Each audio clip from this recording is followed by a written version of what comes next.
Pour cette courte vidéo, nous allons parler de la caméra de ce MacBook 16S de chez Huawei avec la partie intelligence artificielle et tout simplement donc la gestion du fond.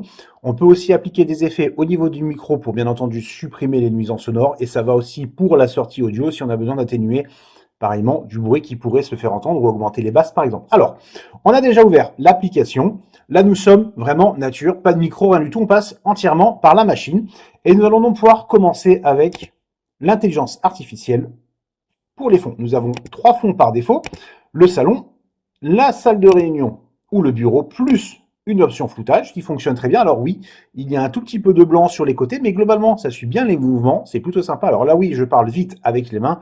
Si on se concentre sur le visage, ça marche plutôt bien.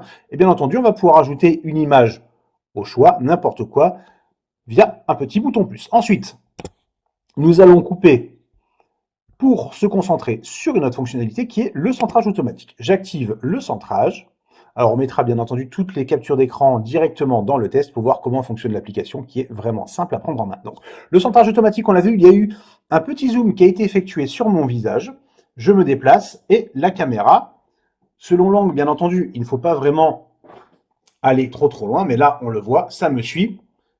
Ça ne suit pas le Stormtrooper, c'était la même chose d'ailleurs tout à l'heure avec le zoom, c'est bien mon visage qui a été pris en compte. On se déplace encore un tout petit peu et là, la caméra suit avec un mouvement qui est plutôt fluide. Pour des réunions, quand on bouge un peu, c'est quand même sympa plutôt que de voir la tête qui va partir d'un autre côté. Alors oui, il y a un crop forcément, mais ça reste très correct. Ensuite, une dernière fonctionnalité, on est un peu moins convaincu à voir l'utilisation, puisque là, se regarder soi-même pour faire la démo, on voit les petits défauts, donc à voir ce que ça donne, c'est l'ajustement du regard. Alors je vais enlever les lunettes, ça fonctionne aussi avec les lunettes, mais ça me permet d'ouvrir un peu plus les yeux.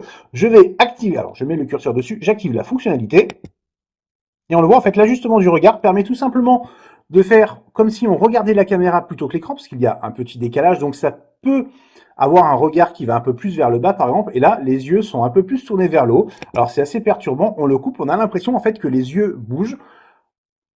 Quand on regarde la vidéo qu'on a tournée tout à l'heure, on se dit ok, c'est pas mal, mais quand on regarde soi-même en train de le faire, c'est quand même assez perturbant. Bref, des petites fonctionnalités pour la caméra qui sont très sympathiques.